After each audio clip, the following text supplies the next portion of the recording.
अब तक हम राजनीतिक भूगोल के प्रथम अध्याय के तहत उसकी प्रकृति विषय पर बातचीत कर रहे थे।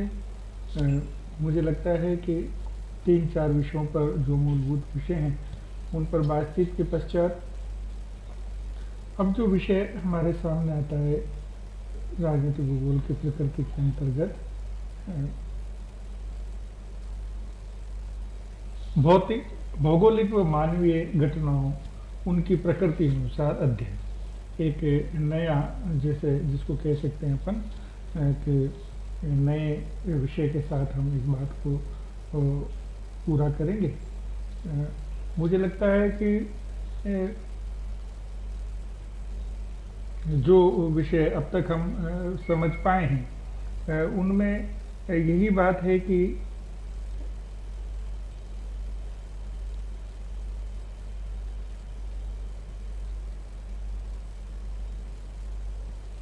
नए सिरे से जैसे मानव भूगोल के जितने भी विषय बनते हैं उनको हमने करने का प्रयास किया, पढ़ने का प्रयास किया और ये समझने का प्रयास किया कि आखिर मानव भूगोल की जो प्रकृति है या प्रवृत्ति है वो किस तरह की है और जो हमारे लिए एक नवीन विषय हो सकता है, लेकिन ये ज़रूरी है क्योंकि इस विषय को समझना अगर है हमको तो उससे जुड़े हुए सभी पक्षों को हमारा जानकारी होना आवश्यक है।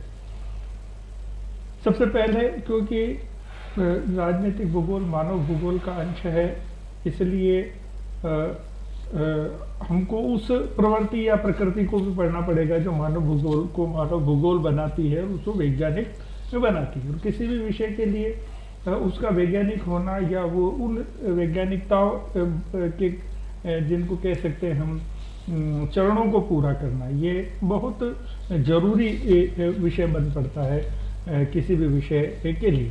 तो यहाँ पर प्रकृति के अंतर्गत हम ये है कि मानव भूगोल और क्योंकि राजनीतिक मानव भूगोल राजनीतिक भूगोल जो है मानव भूगोल का अंश है, तो ऐसे में ये दोनों जो विषय हैं वह विषय मानव भूगोल के उन मैंने जैसा कहा उन सभी चरणों को पूरा करता है। तो उनमें सबसे पहले बात आती है कि इसका क्रमबद्ध होना जरूरी, क्योंकि क्रमबद्ध नहीं होगा कोई भी विषय तो मुझे लगता है कि उसकी जो वैज्ञानिक स्वरूप है और एक जो जिसको कहते हैं कि विषय की पूर्णता है वो पूर्णता वहाँ से नहीं हो सकती। वैसे ही उसके सैद्धांतिक पक्षों पर भी बहुत विशद गहन चिंतन होना जरूरी है। कई प्रकार की बातें आती, जैसे हम आगे जब पढ़ेंगे तो इसके अध्ययन और विषय क्षेत्र और उपागम और इन सब को लेकर बहुत सारे विषय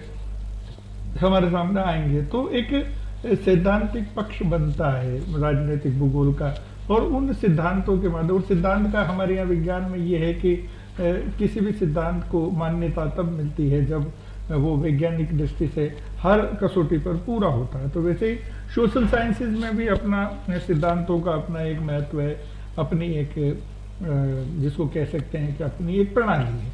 उस प्रणाली को जब तक वो उसकी वैज्ञानिकता को पूरा नहीं करते हैं तब तक वो विषय सैद्धांतिक विषय नहीं कहला सकता। तो ऐसे कई चीजें हैं, आपने सिद्धांत दिया तो उसको कहेंगे कि अगर आपको प्रूव करना पड़ेगा, उसको साबित करना पड़ेगा, उसको प्रमाणित करना पड़ेगा कि आप किस तरह से उस सारे विषय को लेते हैं।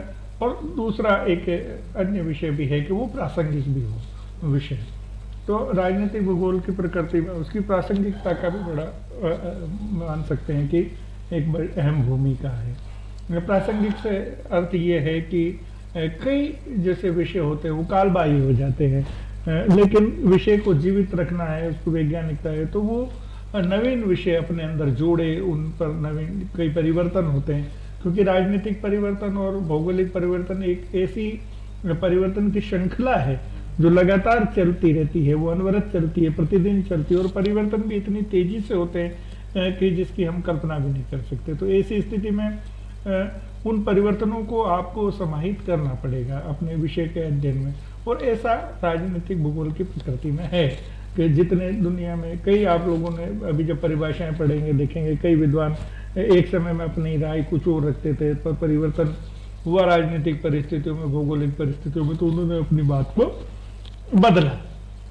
तो ये जो बदलाव है, ये बदलाव इस प्रासंगिकता की ओर विषय को ले जाता है। राजनीतिक भूगोल में ये बदलाव है कि जैसे आज़ादी के बाद पहले भारत की जो परिस्थिति थी या उपनिवेश काल की परिस्थिति थी जो थी, जिसमें पूरी दुनिया में कहा जाता है कि जो आपका जो इंग्लैंड है या ब्रिटेन है, उसकी सत्ता का कहीं भी अंत नहीं, उसका सूर्यास्त नहीं होता।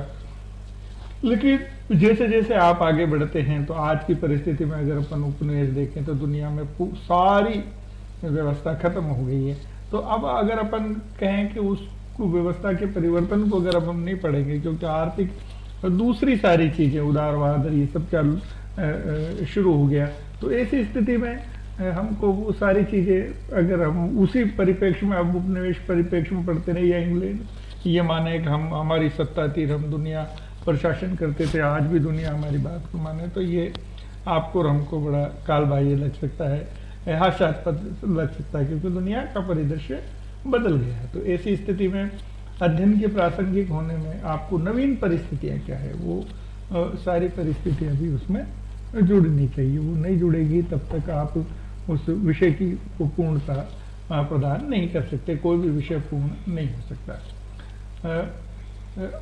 अब धीरे धीरे जैसे विषय जब राजनीतिक भूगोल की शुरुआत हुई तो आप लोगों ने देखा था, हमने समझा इस विषय को कि ये जर्मनी और यूरोप के कुछ राष्ट्रों से ही शुरू हुआ। ये एक नवीन विचार जिसमें साम्राज्यवाद की बू आती थी, वो सारा का सारा विचार वहाँ से शुरू हुआ।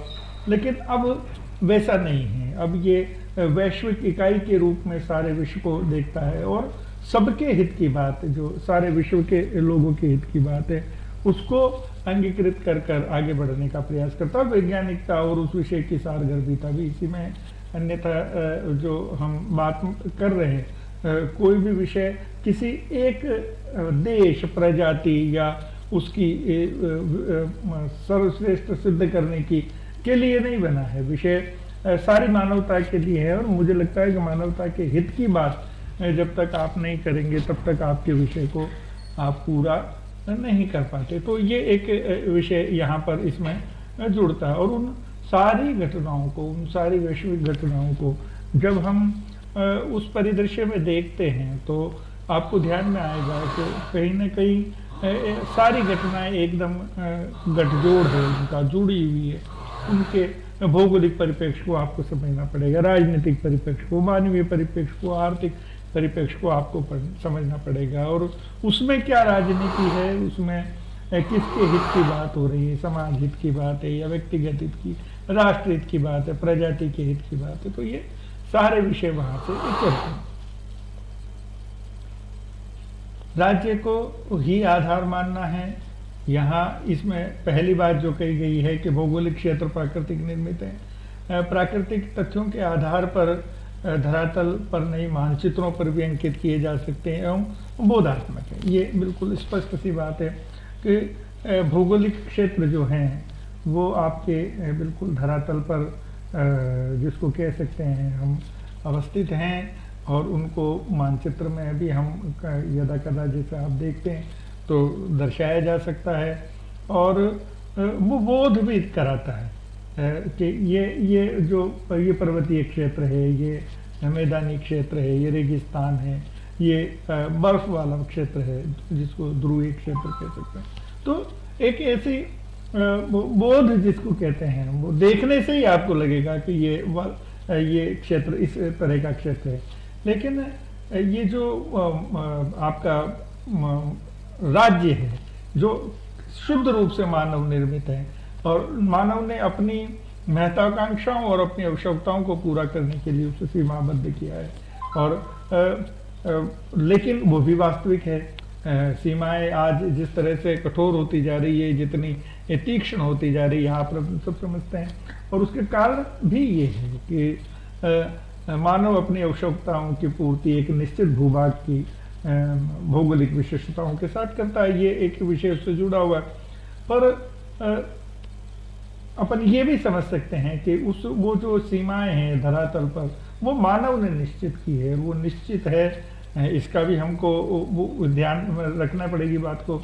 और धरातल पर की जो स्वरूप है उसको मानचित्र में अंकित कर कर एक अपनी सीमाबद्ध करते हैं किसी भी राजनीतिक क्षेत्र को, और वो राजनीतिक क्षेत्र इकाई अपने आप में हमारे लिए अध्ययन का विषय है। और उसी को हम जैसे जिसको कह सकते हैं कि इकाई को आधार मानकर हम अध्ययन प्रारंभ करते हैं या अध्ययन विश्लेषण करते हैं, जबकि भौगोलिक क्षेत्रों में कहीं भी इस तरह की सीमा या रेखांकित नहीं किया जा सकता। और जिस तरह की तीक्ष्ण रेखाएं आपको मानचित्र पर नजर आएगी, जो धरातल के अंदर भी उतनी है और आसमान में भी है, मतलब वो किसी भी रूप में जैसे आप उसको भेद दे नहीं सकते हैं। एक राज्य को सुरक्षित, अपने आप को सुरक्षित करने पर इतना उनको कठोरता से उनका पालन किया गया। तो ऐसी स्थिति में आप हम समझ सकते हैं कि राजनीतिक भूगोल में ये सारी की सारी चीज़ें जो राज्य और उससे जुड़ी जटिलताएं हैं, राज्य की जितने भी पक्ष हो सकते हैं, वह सब जटिलताएं राजनीतिक भूगोल के अंदर गत आएंगी। क्योंकि जब भी राजनीति को भूगोल प्रभावित करेगा या राजनीतिक इकाई को भूगोलिक तत्व प्रभावित करेंगे, तो वह सब हमारे अध्ययन के विषय हैं। और वह सारी की सारी चीज़ें राजनीतिक की प्रकृति को, राजनीतिक भूगोल की प्रकृति को तय करती है। और वहाँ क्या क्या पढ़ा जाना है, क्या पढ़ रहे हैं, वो सारे विषय वहाँ पर पूरे होते हैं। तो ये विषय एक जो था हम यहाँ पूरा करके अगले लेक्चर में हम अगला विषय पूरा करने का प्रयास करेंगे।